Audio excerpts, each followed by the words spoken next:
Ok, alors, dans ton univers, ce que j'aimerais qu'on puisse le découvrir un peu plus dans ton univers. J'ai capté les différents éléments que tu nous as donnés et je note que tu réfléchis à deux jours avant, 2 jours avant tes vêtements avant de les porter.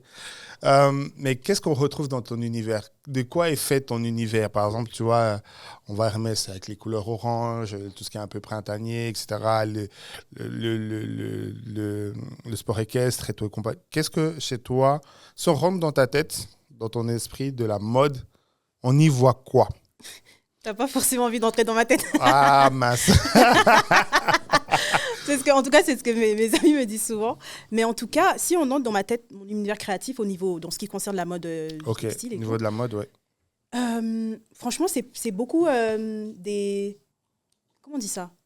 De la customisation, beaucoup de customisation, beaucoup de réutilisation. On ne pourrait pas croire, hein.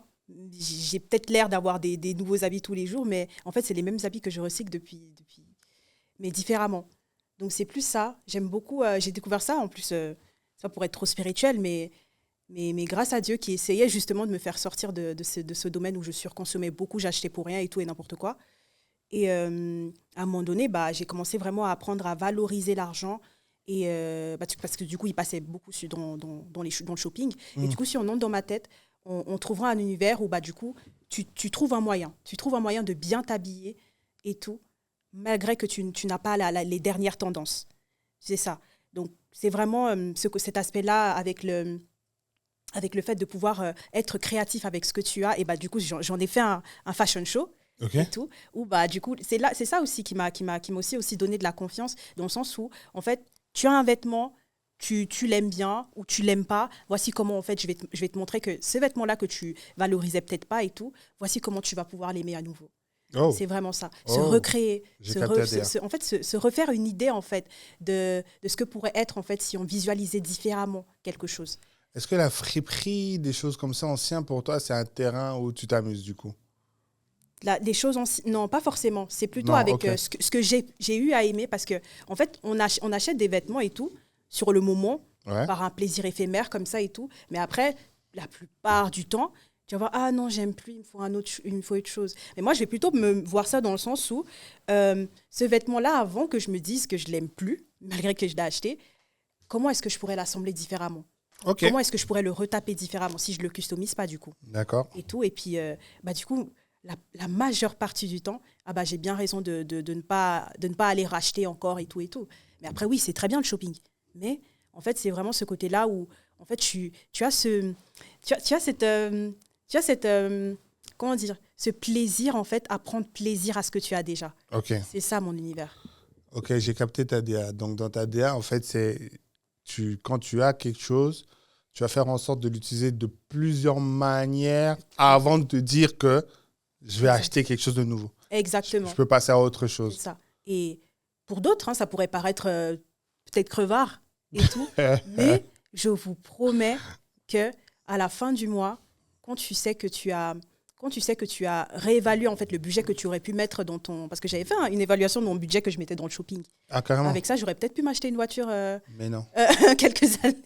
Donc voilà, c'est vraiment une manière en fait de pouvoir aussi grandir en fait.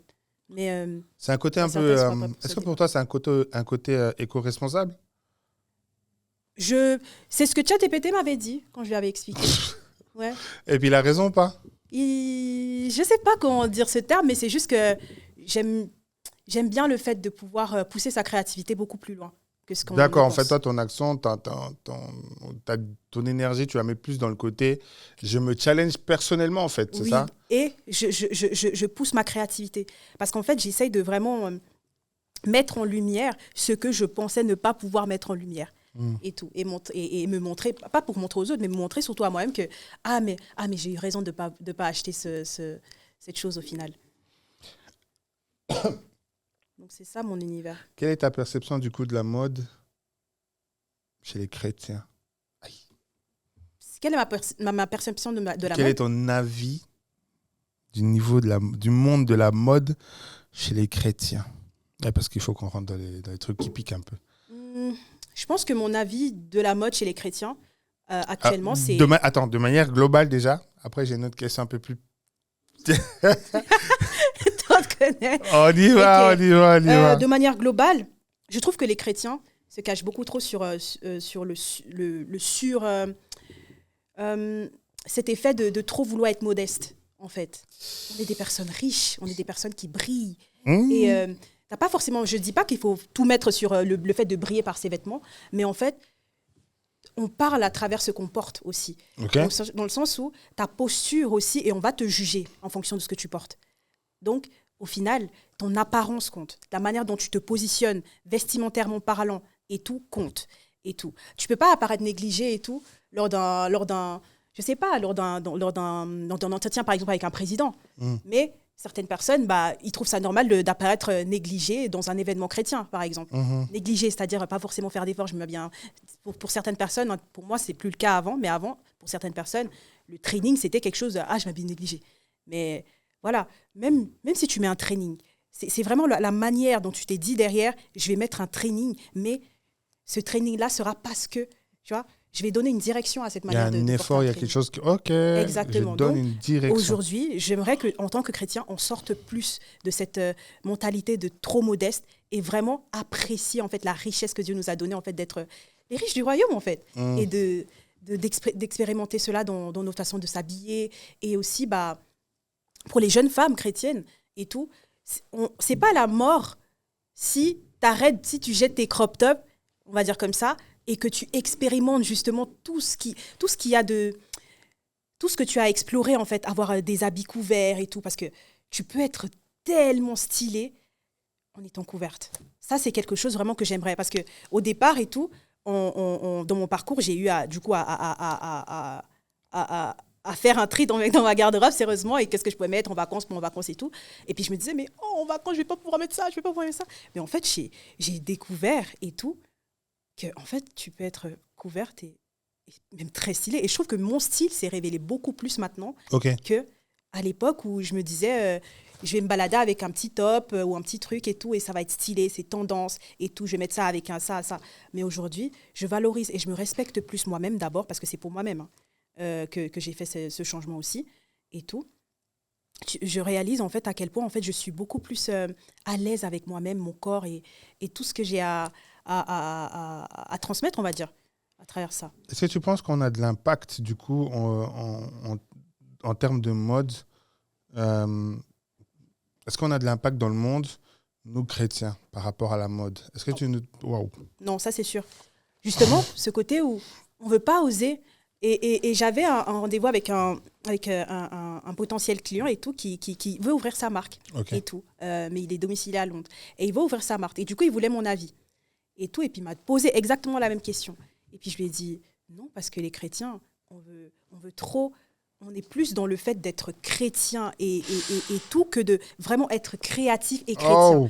Dans le sens où tu peux être créatif et chrétien. Froide. Tu peux être... Ça va être frissons. Non, mais c'est vrai, tu peux être créatif et chrétien. Sors-nous des bangers. Virgin Abloh a tout à envier à Jésus. Mais Jésus n'a rien à envier à Virgin Abloh. Mais pourtant, Jésus vit en toi. Donc, tu es capable d'être Virgil Abloh. Aujourd'hui, tu es capable d'être Pharrell Williams et tout, et produire des bangers en termes de... Tu vois, mais c'est juste qu'on veut trop être dans le t-shirt Jean 316. D'ailleurs, j'achète pas. Je suis désolée, moi, j'achète pas. Je suis désolée. C'était la prochaine question. Non, j'achète pas un t-shirt Jean 316. Le Jean 316, il est déjà dans ma Bible. Gloire à Dieu. Mais tu vas pas me vendre un t-shirt Jean 316 si en fait tu ne parles pas. C'était la prochaine question. Je voulais te dire, qu'est-ce que tu penses de nos marques ou c'est seulement... Alors, j'ai vu... Alors, autant j'en ai trouvé des beaux. Il y a des marques, je suis et tout, qui mettent des messages de valeur et tout, compagnie. Exact. Et je me suis dit... Et je me suis toujours posé la question parce que, tu vois, j'ai eu un artiste, un rappeur à qui j'ai posé la question par rapport à la musique et j'ai une théorie. Et je pense qu'elle marche aussi pour la mode. Écoute ma théorie. Je crois que dans la mode, tu vois, il y a des gens dans le monde séculier, tu vois, en dehors du christianisme, qui sont essayés dans des marques et tout, et qui n'ont pas percé, qui n'ont pas réussi. Du coup, ils sont venus peut-être chez les chrétiens et ils ont fait leur marque. Ils ont fait en mode je vais afficher Jésus partout. un peu plus de design et tout et compagnie, mais tu vois, je suis un peu plus, tu vois, un peu plus stylé. Et ça peut marcher. Alors, ma théorie, elle est là pas pour critiquer, quoique pour réveiller, mais surtout pour dire que mon impression, c'est que dans le monde, chez nous les chrétiens, on est en manque de tout ce qu'on avait avant quand on n'était pas en Christ. Ça veut dire, tu vois, il y a la mode, j'ai full habit que je peux changer, je peux choisir. Je me pose pas la question, je me fais plaisir. Et du coup, quand tu viens à Christ, c'est limite, tu commences à te dire, je dois me limiter à ci, je dois me limiter à ça. Et ce que je retrouve ce que tu dis tu fais trop le modeste. Tu vois, ça devient un peu dégueulasse au bout d'un moment, excuse-moi du terme, t'énerve pas, on est ensemble. Mais ça devient un peu dégueu, même au bout d'un moment, c'est relou, quoi. Et du coup, je regarde les marques, j'ai pas hyper envie de consommer, tu vois. Je me suis posé la question, je sais pas si tu es d'accord avec mon avis. Je me suis posé la question il y a quelques jours, je me suis dit, mais en plus on passera au podcast, je me suis dit, mais où sont nos créateurs qui nous créent des habits, tu te dis, ouais, lourd. Il doit en avoir. Il doit en avoir. Il ne faut pas qu'on croie, je tire pas dans le vide. Il doit en avoir. Mais je crois qu'ils ne sont pas venus te voir pour savoir comment créer du contenu. C'est dommage. Shiloh Agency. Shiloh Creative Agency. Mais c'est pour dire, où sont-ils? On ne les voit pas. Et il y a l'autre côté où, au final, les chrétiens veulent que du gratuit. Hein. Quel est ton avis? Je suis totalement d'accord avec toi. Et tu as dit quelque chose, tu as dit qu'en fait, ils ont peur en arrivant en Christ, en fait, de sortir en fait ce qu'ils avaient, le feu en tout cas qu'ils avaient avant d'être en Christ et tout. En fait, je trouve que c'est froid ici. Moi, Christ ne m'a pas limité. Accepter ma foi ne m'a pas limité. Au contraire, ça m'a propulsé d'une manière que, en fait, je regarde des choses. Il y a, je crois, un passage dans la Bible, Paul il disait, je regarde les choses d'avant comme ça. Pour moi, ça paraît vraiment comme la boue, ouais. Exact, comme de la boue. Exactement. Mais justement, parce qu'en fait, avant, j'avais justement fait mon compte déjà, parce que le compte, avant qu'il ne soit Shiloh aujourd'hui, ça s'appelait Looks by 23. Et Looks by 23 proposait des looks et tout. J'avais quelques petits merci, je sortais des vidéos aussi par rapport à avant et tout. Mais c'était bien. J'avais des compliments, c'était très bien. Mais quand j'ai commencé à découvrir vraiment le full potentiel, surtout en me disant que je peux utiliser ça justement pour la gloire du Seigneur, parce que c'est ça le but. Pour la gloire de Dieu. Mais maintenant, pour la gloire de Dieu, qu'est-ce qui est en moi qui peut être encore plus maximisé et apporter le plus possible? Donc, c'est vraiment, du coup, Shiloh a rassemblé tout ce en quoi Dieu t'a vraiment doté, par exemple des talents, des grâces et tout, et du coup, les proposer au monde. Mais n'oublie pas qu'avec Dieu, tu es plus aiguisé, tu es plus emmené à vraiment avoir un potentiel vraiment qui est plus élargi, on va dire, en termes de spirituel. Tu vois, donc, utilise ça comme une grâce, mais j'ai l'impression qu'en fait, on veut, justement, comme tu as dit, on veut limiter cela. Mais pour moi, c'est limiter le don que tu as en toi. Parce qu'aujourd'hui, il peut y avoir, comme tu l'as dit, on ne les voit pas. On ne voit pas le prochain Virgil Abloh ou le prochain, désolé, c'est les noms qui me viennent comme ça, ou on va dire, je ne sais pas, un grand artiste comme ça et tout, qui est aussi dans la mode, je ne sais pas. Et tout, on ne voit pas ces gens-là aujourd'hui, parce qu'en fait, la création attend. La création attend. Oh là là là là là. Avec un ardent désir. Un ardent désir. Wow. La révélation des fils de Dieu, ce n'est pas que les prêtres, les pasteurs et tout. Pour moi, et j'en ai la conviction que cette révélation, ça va sortir par toi qui sera le prochain Virgil Abloh, par toi qui sera le prochain producteur par toi qui sera le prochain Danny Sainté. Tu vois ce que je veux dire? Mais écoutez ce qu'elle dit. Ils ont tout à apprendre de nous, mais malheureusement, on agit comme s'ils avaient plutôt tout à nous enseigner. C'est une dinguerie ce que tu dis. C'est une dinguerie ce que tu dis.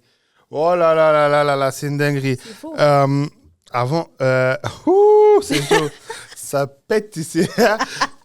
Quel est, dis-nous maintenant, toujours dans la même énergie, c'est quoi ton combat du coup? Ton combat dans la mode au travers du monde de nous les chrétiens, de nous autres les frères et sœurs en Christ. C'est quoi ton combat? Il n'est pas encore ardent ou brûlant, mais je sais que c'est quelque chose qui est dedans là, qui brûle.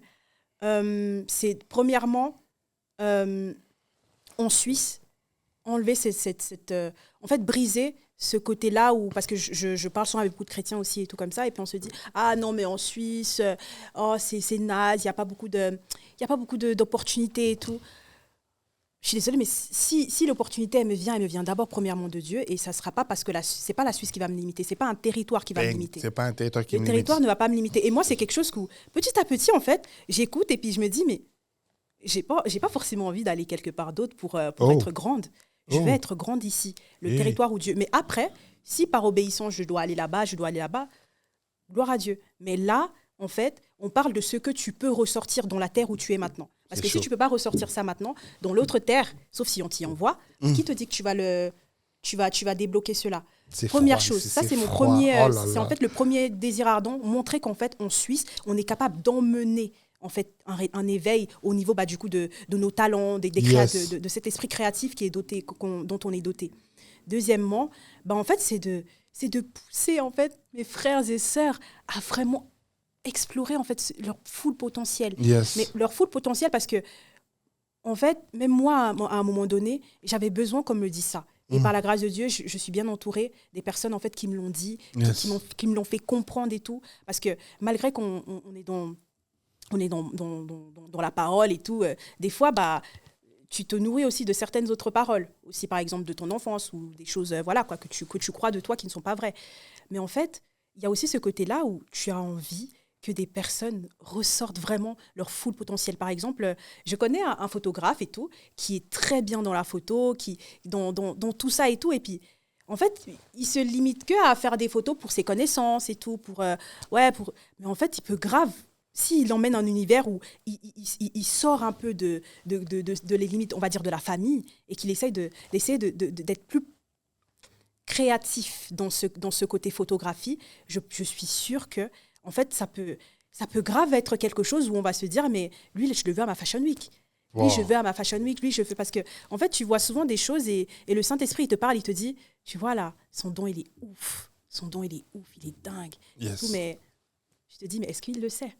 Tu vois? Mais si tu le savais, tu saurais que quand Dieu te dit que ton don, il est ouf, il te dit que ton don, il est ouf pour le monde, au global. Genre, en anglais, on dit global, genre vraiment pour le monde. Genre.